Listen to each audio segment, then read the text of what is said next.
আমি নিজের সাক্ষী, আলেমদেরকে কষ্ট দিলে তার পরিণতি কি হয়। এই যে ঐশী, ওর বাবা মাকে নিজে জবাই করেছিল, আমাদের পাশের জেলে ছিল। আমি 4 নম্বরে ছিলাম, মহিলা ছিল 3 নম্বরে। আমি দেখেছি যে আলেমদের এই যে ঐশীর বাবা, যেটা আল্লামা জনায়েদ বাবনগরী রহমতুল্লাহ আলাইহি, তার দাড়ি চেপে ধরে টান দিয়ে কয়েকটা দাড়ি তুলে ফেলেছিল। উনি ওই সময় বলেছিলেন, না ফারমান, যা করলে আল্লাহ তোমাকে দেখাবে। ঠিক দেখিস, এক কথা বলেন না কেন? এত কিছুর পরও আপনার শিক্ষা হয় না? যারা আলেমদের বিরুদ্ধে অবস্থান নিয়েছে, ডাইরেক্ট হোক ইনডাইরেক্ট হোক, একটাকেও আল্লাহ ছাড়ে নাই। কারণ আমি আবার বলছি, আলেম শুধু আলেম না, এটা নবীর নায়েব।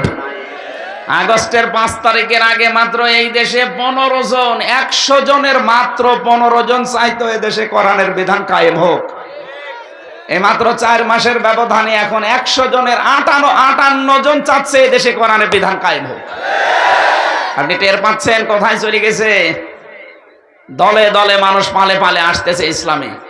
আপনি যতই চাপাবাজি করেন, যতই মুখ জোর করেন, আপনি রাখতে পারবেন না। মানুষ এখন বুঝে ফেলেছে এপিট আর ওপিট। এই জন্য আমরা এপিট ওপিট যেন না হই, আমরা মানবতার জন্য কাজ করব ইনশাআল্লাহ। চেয়ারম্যান সাহেব একজন আলেম, আমরা এরকম আলেম চাই প্রত্যেক জায়গায়। এমন আলেম না যে ফরিদউদ্দিন মাসুদের মতো, একটা টাটকা নির্ভেজাল আলেম। বাইতুল মোকাররমের সাবেক খতিব মাওলানা রুহুল আমিনের, মাওলানা বলা ঠিক না, যে লোকটা নৌকা মার্কা নিয়ে দাঁড়াতে পারে, ও কিসের ময়লানা? শয়তানি আসলে। এত বড় জালেমাকে যেই লোকটা কওমি জননী নাম দিতে পারে, সে শয়তান নাকি? ওরে তো আর আয়না ঘরে 14 বছর রাখে নাই, ও টের পায়নি। 14 বছর যদি আয়না ঘরে রেখে দিত, ওর টের পেত। কওমি জননা না, কওমি জালেম নাম দিত। বলেন, আমরা অল্প অল্প কিছুদিন মিনিটাই ছিলাম, তাই আমাদের যে রাগ। যারা বিগটাই ছিল, ব্যারিস্টার আরমান 8 বছর, আমান আজমি ভাই 10 বছর, আমি 14 বছরের মানুষও পেয়েছি। এত বড় বড় নখ হয়ে গেছে অনেকের, চুল দাড়ি গপ কিছুই তো কাটতে পারে না। বাকি অবস্থা নাই বললাম। এমন ভয়ঙ্কর চেহারা দেখলে আপনি মনে করবেন যে জঙ্গল থেকে আসতেছে মনে হয়। তারপর আবার পায়ের সাথে চেন দিয়ে বাঁধা থাকে। মাওলানা ফখরুল, এটা নোয়াখালী জেলা না? এই যে পাশে মনে হয় হাতিয়া থানা না একটা, ওখানে বাড়ি মাওলানা মুফতি ফখরুল সাহেব। উনি আমার সাথেই ছিলেন এই ফাঁসির কন্ডেম সেলের ভেতরে 3 বছর। উনি মাঝে মাঝে আমারে বলতেন, হামজা ভাই, এই যে শুয়ে থাকা, এটা যে কত বড় নিয়ামত আমি জানি। আমার পায়ের ভেতর দিয়ে হাত এভাবে ভরে দিয়ে সামনে লোহার ব্যারিকেডের সাথে হ্যান্ডকাপ দিয়ে আটকিয়ে দিত। 5 মিনিট 10 মিনিট না, বছরের পর বছর।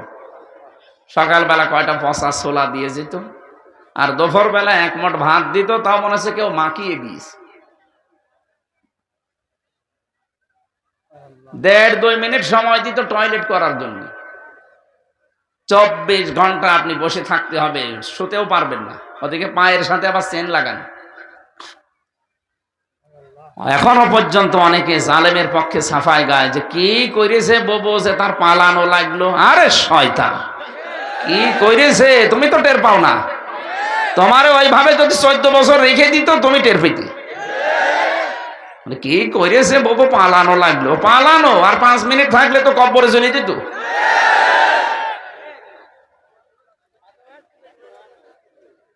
আমি তো মিনিটায় ছিলাম, ছোটটায়, হালকা পাতলা টের পেয়েছি। তাও আমার মাথায় দড়ি বেঁধে 11 ঘন্টা টাঙিয়ে রেখেছি। এটাই ছোট। আমার পেছনে হ্যান্ডকাপ বাঁধা, হাত কেটে গেছে, এখনো পর্যন্ত আমার দাগ হয়ে আছে। আমার চোখে কালো কাপড় দেওয়া ছিল, পায়ে ডান্ডা বেড়ি দেওয়া, মাজায় দড়ি দিয়ে টেনে নিয়ে যেত, মনে হচ্ছে যে ছাগল টেনে নিয়ে যাচ্ছে। আর সেই কয়েকজনই দায়িত্বে ছিল, এগুলো মানুষ বললে আমার মনে হয় গোনা হবে। এগুলো জানোয়ারের চাইতেও খারাপ। মানুষের চরিত্র এত কঠোর হয়, ওরে বাবা বাবা, কি গাইল দিত গো। জীবনে আমি অতকাল কোনোদিন শুনি নাই। আমি যে আয়াত পড়েছি আয়াতের ভেতরে এই সম্পর্কে কিছু কথা আসবে। আপনারা থাকবেন তো ইনশাল্লাহ? 1 ঘন্টা থাকা যাবে না? ঠিক আছে। এই যে কঠিন পরিস্থিতি যারা তৈরি করেছিল, এই জালেমদের পক্ষে যারা সাফাই গান, আপনিও আল্লাহর মামলার আসামি। ইন্নামা নুমলি লাহুম লিয়াজদাদু ইসমা। আল্লাহ পাক বলেন ইন্নামা সাবিলু আলাল্লাযিনা ইয়াজলিমুনান নাস। অবশ্যই আমি আল্লাহ নিজে মামলা দায়ের করব জালেমদের বিরুদ্ধে। সুতরাং আল্লাহ নিজে মামলার বাদী। এদেশে যারা জালেম ছিলেন আপনি তো নিজে জানেন আপনি কি জালেম না মাজলুম। জালেমরা ছাড় পেয়েছে, কিন্তু একেবারে আল্লাহ ছেড়ে দেবে না। আল্লাহ নিজে যেহেতু মামলার বাদী, তিনি নিজেই বিচারক। আমরা যেমন জালেমের টার্গেট ছিলাম, জালেম নিজেই বাদী, নিজেই বিচারক। আমাদের আর মাওলানা মামুনুল হক এই 2 জনের লাল দাগ দিয়েছে যে এই 2 জন যেন যতবার কোর্টে উঠবে কোর্ট বলবে না এখন না। 30 বারের উপরে আমার মামলাটা উঠেছিল 3 বছরে, কিন্তু না, হবে না। অথচ 5 তারিখের পরে, আগস্টের 5 তারিখের পরে একবার মামলা শুধু তুলতে দেরি, পুরা খারিজ করে দিস। জজ সাহেব দেখে বলছে মামলার নথি এসে কি দেখে বিচার করব, এর ভেতরে তো কোনো মাল ম্যাটারেস নেই, যান খারিজ করে দিলাম। বলতে গেলাম যে আমার নিয়ে আদালত, এই মামলা তো 3 বছর আপনার কাছে ছিল, তখন তো কিছু বললেন না। তখন বললেন না এই মামলা জামিন দেওয়া যায়। এখন আপনি যে বলছেন কিছু পেলাম না, সব খারিজ করে দিলাম, এখন কোনো মাল নেই এর ভেতরে। এইটাই বলতো যে হুজুর আমার হাত বাঁধা ছিল। কি বাঁধা ছিল বলেন? এখন হাত খোলা আছে, মন মতো আমরা ন্যায় বিচার করতে পারবো। আর আমরা এইটাই চাই। আমরা 1628টা চেয়ার দেখেছি বাংলাদেশে, সব চেয়ার যেন আবু সাইদের মতো এভাবে হাত খোলা থাকে।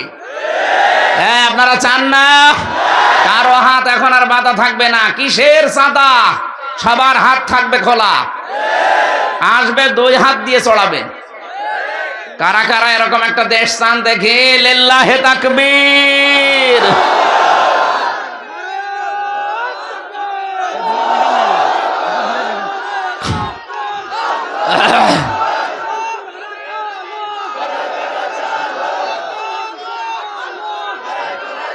আলহামদুলিল্লাহ। গতকাল এখানে যারা কথা বলেছিলেন আন্তর্জাতিক খ্যাতি সম্পন্ন মুফাসসির শ্রদ্ধাভাজন বড় ভাই মাওলানা শায়েখ জামাল উদ্দিন, মাওলানা জাকারিয়া নূর, মাওলানা শামসুল আরেফিন, মাওলানা আলমগীর হোসাইন, হাফেজ নজরুল ইসলাম, প্রত্যেকটা আলেমের হায়াতে তাজ্জবা সিহাতে কুল্লিয়া কামনা করি। আল্লাহ তুমি সম্মান মর্যাদা আরো বাড়িয়ে দাও। এ মাহফিল যার মাধ্যমে নিয়েছি আমার শ্রদ্ধাভাজন বড় ভাইরা, জনাব খালিদ সাইফুল্লাহ, উনি ইসলামী ব্যাংকের অফিসার হিসাবে আছেন ঝিনাইদহে, এসেছেন আজকে আপনাদের এলাকায়। মনে হয় এই মাহফিলটা প্রবাসে একজন আছে আপনাদের, না?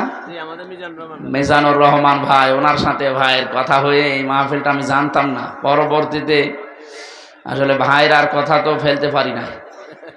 আজকে আমার খুব কষ্ট হয়ে গেছে। কোথায় সেই ছিলাম পটুয়াখালী, সেখান থেকে আসলাম কিশোরগঞ্জ, ওখান থেকে এই যে এই জায়গায়।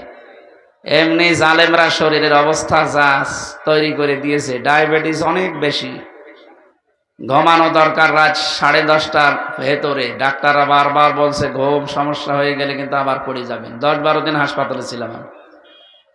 এই জন্য বেশি রাত আমি করি না, 10টা 10:30টায় আমি শেষ করে দিই মাহফিলগুলো। আগামীতেও যারা নিয়ে আসবেন আমার এশার পরে তুলে দেবেন। আপনারা দেরি করে ফেলেছেন, আমি আরো আগে উঠতে পারলে ভালো হতো। সামনে থেকে যেহেতু রেকর্ড হচ্ছে সারা বাংলাদেশে যাবে। যারা মাহফিল নেবেন আগামী থেকে সাইদি সাহেবের মতো এশার পরে তুলে দেবেন, রাত 9:30 10টায় যেন শেষ হয়ে যায় ইনশাআল্লাহ। এই নিয়মটা করেন, আমিও বাঁচতে পারবো, যারা নিয়ে আসবে তারাও সকাল সকাল বাড়ি যেয়ে ঘুমিয়ে ফজরের নামাজ পড়তে পারবে। যে গরু দিয়ে চাষ করে খাবে, গরুই যদি মরে যায় তাহলে আমি গরু না? অবশ্যই জি, ঠিক আছে। আজকের মাহফিলে যারা উপস্থিত আছেন, বিশেষ করে বাংলাদেশ জামায়াতে ইসলামী, আপনাদের কোম্পানিগঞ্জের উপজেলার শ্রদ্ধাভাজন আমির, এই পৌরসভার শ্রদ্ধাভাজন আমির, এবং বিভিন্ন রাজনৈতিক দলের নেতৃবৃন্দ যারা আছেন, সামনে বসা আছেন মুসলমান ভাইরা, পর্দার আড়ালের সম্মানিতা মা এবং বোনেরা, মেয়েরা এসেছে,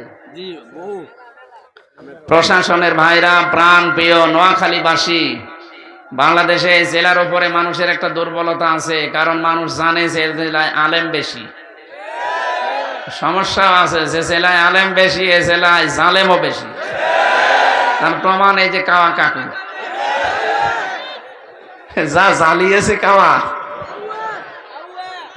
আলহামদুলিল্লাহ, যাক, অনেক যারা আল্লাহর কাছে চলে যায়। দল, মত, জাতি, বর্ণ, ধর্ম নির্বিশেষে আজকের এই অনুষ্ঠান, এখানে উপস্থিত হয়েছেন আমার শ্রদ্ধাভাজন বড় ভাই জনাব আল আমিন। ওয়ারাফা'না লাকা যিকরাক। তার ছোট্ট একটা সন্তান দেখলেন না, কেবল 4 পড়ে। আমরা তো যখন 4 পড়তাম, আমার মনে হয় 5 পর্যন্ত আমি মানে প্যানই পড়ি না, মানে ওই বয়সে। আর দেখলেন না কি ভাবসাব, এতগুলো মানুষের সামনে 8-9 বছর বয়স ইংরেজিতে বক্তব্য দিচ্ছে। ছেলে মেয়ে বানাতে হলে এরকম বানাতে হবে। আমার তো আল্লাহর ছেলে দেয়নি, আমার 3টা মেয়ে। আল্লাহ মেয়েদেরকে যেন ইসলামী ছাত্রী সংস্থার মাধ্যমে তাদেরকে খাদিজাতুল কুবরার মতো, ফাতেমাতুজ জহরার মতো, হযরতে আয়েশা সিদ্দিকার মতো বানিয়ে দেন, আমিন। এই অনুষ্ঠান শুধু মুসলমানদের জন্য আয়োজন হয়েছে না, মানুষ যারা, হাদা বায়ানুল লিন্নাস, এ বয়ান যত মানুষ আছে তাদের জন্য। কোন মানুষ? লিন্নাস, লাম ব্যবহার করা হয় জীবিত মানুষদের জন্য। কোন মানুষ? দুঃখজনক হলেও সত্য, আমাদের এই দেশটা এমন রসাতলে গিয়েছিল যে 96% মুসলমানের দেশে আমরা জীবিত মানুষদেরকে কোরআন শোনাতে পারতাম না। আপনাদের এই থানায় বাড়ি হয়তো কোম্পানিগঞ্জ না, যে মির্জা কাদির, এই লোকটার কারণে আমি কতবার এখানে এসেছি, কিন্তু কথা আমারে বলতে দেয়নি। এখান থেকে আবার ঘুরে যাওয়া লেগেছে কুষ্টিয়ায়। কোথায় সে আল্লাহর ওলি, কোথায়? আজকে আসেন তো মাইক কেড়ে নিন, আসেন, যে মাইক দিয়ে দিলাম, কেড়ে নিন। জাতি আজ বুঝে ফেলেছে যে কোরআনে কারিম আমরা জীবিত মানুষদের শোনাতে আসতাম, অথচ এই শয়তানগুলোর বাবা মা মারা যাক, আমারে ডাক দিয়ে বলবে হুজুর কোরআন পড়ে দিন। তোর বাবা মা মারা গেছে, এখন কোরআন পড়ে করবো কি? কোরআন পড়ার দরকার ছিল তো ওই সময় যতক্ষণ জীবিত ছিল। কথা বলে না কেন? ওয়ানজালনা ইলাইকা যিকরা লিতুবাজ্জিনা লিন-নাসি মা নুযিলা ইলাইহিম ওয়া লাআল্লাহুম ইয়াতাফাক্কারুন। সূরা নাহাল 14 নম্বর পারা 11 নম্বর পৃষ্ঠা 3 নম্বর লাইনে 44 নম্বর আয়াতের শেষের দিকে আছে। আল্লাহ তাআলা বলেন, ওয়ানজালনা ইলাইকা যিকরা, হে নবী, এই কিতাব আমি কিন্তু আপনার উপরে এই জিকিরটা নাজিল করেছি। লিতুবাজ্জিনা লিন-নাস, এই যে লাম আছে, লিন-নাস আপনি দিয়েছেন, এই কারণে আল্লাহ দিয়েছেন যে জীবিত মানুষদের সামনে আপনি ব্যাখ্যা করবেন। আপনার কাজ স্পষ্টভাবে ব্যাখ্যা বিশ্লেষণ করে জীবিত মানুষকে শোনানো। আর যারা আপনাকে শুনতে আসবে কোরআন, তাদের দায়িত্ব এটা নিয়ে বাড়ি যেন তারা চিন্তা ভাবনা করে। তারা আজকে আমার দায়িত্ব আমি খোলাখুলি বলবো, আর আপনার দায়িত্ব এগুলো নিয়ে বাড়ি যেয়ে চিন্তা ভাবনা করবেন। কি কথা বলেন না কেন? করবেন তো, এই আয়াতটা মানবেন। আমাকে আল্লাহ যতটুকু যোগ্যতা দিয়েছে, নির্ধারিত আয়াতের উপরে আমি চেষ্টা চালাবো তাফসীর আকারে কথা বলার, ইনশাআল্লাহ। তা আপনারও দায়িত্ব আল্লাহ দিয়েছেন, ওয়ালা আল্লাহুম ইয়াতাফাক্কারুন, যেন তারা চিন্তা ভাবনা করে। কি চিন্তা করবেন? কি বলা হচ্ছে কোরআন দিয়ে আপনাকে, ওইটা বাড়ি যেয়ে মিলাবেন। যদি জীবনে থাকে আলহামদুলিল্লাহ, না থাকলে মিলাতে হবে আমাদের জীবনে। মাওলানা হোসাইন মাহফুজ এসেছে আমার সাথে, আজকে ওর বাবা মারা গেছে। আল্লাহ রাব্বুল আলামিন বাবাকে জান্নাতুল ফেরদাউস যেন নসিব করে। কোরআনে কারীম বলছিলাম, এটা শুধুমাত্র জীবিত মানুষদের আলোচনা এখানে আছে, কিন্তু জীবিত মানুষদেরকে আমরা শোনাতে পারতাম না। 14 রকমের ফর্মালিটি মেনটেন করা লাগতো। এইটা আবার অনেকে সামনে নিয়ে আসার চেষ্টায় আছেন। আজকেও একজন বক্তব্য দিয়েছে যে তাফসীরুল কোরআন মাহফিলের নামে আগামী থেকে এভাবে আর ধর্মের প্রচার হবে না। আমরা যদি যেতে পারি কোরআনে কারিমের এই প্রচার আমরা সংকুচিত করে দেব। তার মানে জালেম যারা বিদায় নিয়েছে, আপনাদের মনোভাব জাতি এখন বুঝতেছে আপনারা জালেম হবেন। এ জাতিকে বললাম না আর পাগল ভাববেন না, দুর্বল ভাববেন না।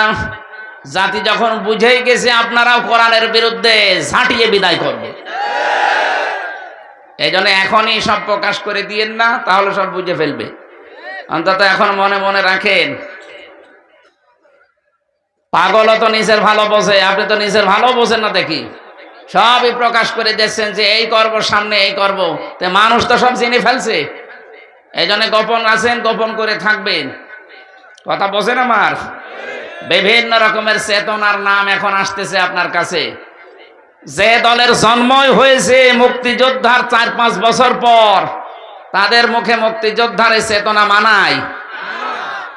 আমি নিচে নামলাম না। সুতরাং আপনাদের আমরা ভালোবাসি, আপনারা মাজলুম মানুষ। আমরা জানি কিছু কোলাঙ্গারের কারণে এই মাজলুম দলটার যেন ক্ষতি হয়ে না যায়। আমরা মিলেমিশে দেশটাকে সাজাতে চাই। যেই কয়েকজন তাদের ক্ষতি করার পেছনে আছে, দেখবেন ওই কয়েকজন হয়তো কোনো জায়গা থেকে কিছু পাচ্ছে, নয়তো ওরা এরকম উল্টা পাল্টা কথা বক বক করতো না। যেহেতু এটা রেকর্ড হচ্ছে, এই জন্য বলছি আপনারাও থামবেন। আমার সাথে বহু মাজলুম মানুষ আমি পেয়েছি, 313টা মামলা নিয়ে জেল খাটতেছে। আপনি তাদের তুলনায় কিছুই করেননি। এই জন্য আপনার পেছনে আমার মনে হয় কিছু আছে, আপনি কিছু খাচ্ছেন। হয় কিছু খান নাই, হয়তো লাল পানির ভেতরে আছেন। এ ঘর কেটে গেলে তখন দেখবেন এই দেশের আসল হিতাকাঙ্ক্ষী আলেমরা, কি কথা বলেন না কেন, যাদেরকে আপনি তুলনা দিয়েছেন যে মদ ব্যবসায়ী যারা, তারা নিজেরা মদ খায় না, অন্যকে খাওয়িয়ে মাতাল করে রাখে। এদেশের আলেম যারা, এরা আলেম না, এরা ধর্ম ব্যবসায়ী। নিজেরা ধর্ম মানে না, ব্যবসা করে খায়। কথাটা কত দূর গেছে আপনি টের পাননি। নবীর কলিজায় লেগেছে, আপনার ঈমান চলে গেছে। আল্লাযীনা ইউযুনা রাসূলাল্লাহি লাহুম আযাবুন আলীম, সূরা তাওবার 61 নম্বর আয়াত শেষের দিকে আছে। ইউযুনা এটা মোজারে, এই এদিকে তাকান। ইউযুনা এটা মোজারে, বর্তমান ভবিষ্যৎ, প্রেজেন্ট ফিউচার। আল্লাহ তাআলা বলেন যারা আমার নবীকে, আমার রাসূলকে কষ্ট দিচ্ছে, দেবে, তাদের জন্য যন্ত্রণাদায়ক আযাব আমি আল্লাহ রেডি করে রাখলাম। যেহেতু নবী এখন নেই, তাহলে ইউযুনা দিলেন কেন? আযাব দিতে পারতেন, দিয়েছেন এই কারণে। ওই যে প্রথম বলেছি নবী এখন নেই, কিন্তু নবীর ওয়ারিস আছে। কিয়ামত পর্যন্ত যারা আলেম তারা নবীর ওয়ারিস, নাইবে রাসূল। কথা বলেন ঠিক কিনা? নবীকে কষ্ট দিলে যেমন গোনা হতো, নাইবে রাসূলদেরকে কষ্ট দিলে ঠিক ওই রকম গোনা হবে। আমি নিজে সাক্ষী, আলেমদেরকে কষ্ট দিলে তার পরিণতি কি হয়। এই যে ঐশী, ওর বাবা মাকে নিজে জবাই করেছিল, আমাদের পাশের জেলে ছিল। আমি 4 নম্বরে ছিলাম, ও মহিলা ছিল 3 নম্বরে। আমি দেখেছি যে আলেমদের ওই এই যে ঐশীর বাবা, যেটা আল্লামা জনায়েদ বাবুনগরী রহমতুল্লাহ আলাইহি, তার দাড়ি চেপে ধরে টান দিয়ে কয়েকটা দাড়ি তুলে ফেলেছিল। উনি ওই সময় বলেছিলেন, না ফারমান, যা করলে আল্লাহ তোমাকে দেখাবে। ঠিক দেখিস, এক কথা বলেন না কেন? এত কিছুর পরও আপনার শিক্ষা হয় না? যারা আলেমদের বিরুদ্ধে অবস্থান নিয়েছে, ডাইরেক্ট হোক ইনডাইরেক্ট হোক, একটাকে আল্লাহ ছাড়ে নাই। কারণ আমি আবার বলছি, আলেম শুধু আলেম নাই, এটা নবীর নায়েব, নবীর ইস্তালাভিষিক্ত হিসাবে এরা কাজ করছে। এই জন্য অন্য জায়গায় যতই মাতলামি করেন, ভণ্ডামি করেন, অন্তত এই জায়গাগুলো সেন্সিটিভ থাকবেন, নয়তো কপালে আগুন লাগলে দোয়া করে লিভানো যাবে না। তাহলে আমার কাজ হচ্ছে স্পষ্ট ভাবে কোরআনের কথা বলা, জিন্দা মানুষের সামনে। 14 জায়গায় পারমিশন নেওয়া লাগতো, আজকে এই কথাটা তুলে ধরেছে না ফারমান। বলছে 14 জায়গায় পারমিশন নেওয়া লাগতো এই 15 বছর, এখন আর নেওয়া লাগে না। এই জন্য এই ধর্ম ব্যবসায়ীরা খেপেছে। কত বড় কথা বললেন আপনি! আপনি মানুষ, তার মানে ওই জালেমদের আপনি সাপোর্ট করতেন। কোরআনের কথা কি হামজার বাবার কথা? বলেন। আমি পালন না করলে আমাকে যে দায়িত্ব আল্লাহ দিয়েছেন আমি তো ধরা খাবো, এই কারণে তো আমার বলা লাগে। আর সবাই যদি বাল্লিগু আন্নি ওয়ালাউ আয়া এই হাদিসটা মেনে চলতাম, কেউ আর বাধা দেওয়ার সাহস পেত না। শব্দটা কিন্তু বাল্লিগ না, বাল্লিগু বহু বচন। আন্নি আমার পক্ষ হতে, ওয়ালাউ আয়া একটা বাক্য যদি তোমার জানা থাকে তাও পৌঁছিয়ে দাও, এটা আদেশ। এই আদেশ রাসূলুল্লাহ। আল্লাহর আদেশ মানা যেমন ফরজ, রাসূলের আদেশ মানাও ফরজ। কারণ তাকে আল্লাহ শারিআ বানিয়েছেন, শরীয়ত প্রণেতা। তিনি হ্যাঁ বললে হালাল, না বললে হারাম। এই কথা বলেন না? জমিন থেকে পা তুললে আরশে চলে যেতেন, এখান থেকে আঙ্গুল ইশারা দিলে চাঁদ 2 টুকরা হয়ে যেত। এত বড় পাওয়ার আল্লাহ যাকে দিয়েছিলেন, সেই রাসূলের নির্দেশ হচ্ছে তোমরা সবাই মিলে প্রচার করো। একটা আয়াত যদি তোমার জানা থাকে, তাহলে আমি রাসূলের এই আদেশ মানতে গিয়ে বাতিলের টার্গেট হব। আর আপনি কেন্দ্রীয় মসজিদের ইমাম, শুধু বাবা কাঁদো বলে বাতিলের ফল মাকড় পাবেন, তাদের কাছে হাদিয়া তোফা পাবেন না। এটা তো হয় না। এই আদেশ আমার জন্য যেমন মানা ফরজ, আপনার জন্যও ফরজ। কথা বলেন না কেন? নবীজি কিন্তু এখানে কারো নাম বলেন নাই। বাল্লিগু এর ভেতরে দুনিয়ার যত উম্মত আমরা আছি সবাই শামিল। যেহেতু এটা ফরজ, নামাজের মতো রোজার মতোই ফরজ, আজকে থেকে ফরজ দায়িত্বটা সবাই পালন করেন। কি যতটুকু জানেন, যদি জানেন কুল হুয়াল্লাহু আহাদ, এইটাই প্রচার করেন। যতটুকু জানবেন ওইটাই প্রচার করা আরম্ভ করেন। বাল্লিগু আন্নি ওয়ালাউ আয়া। সবাই যদি দায়িত্ব পালন করতাম, জালেমদের এই কথা বলার সাহস বাংলার জমিনে হতো না।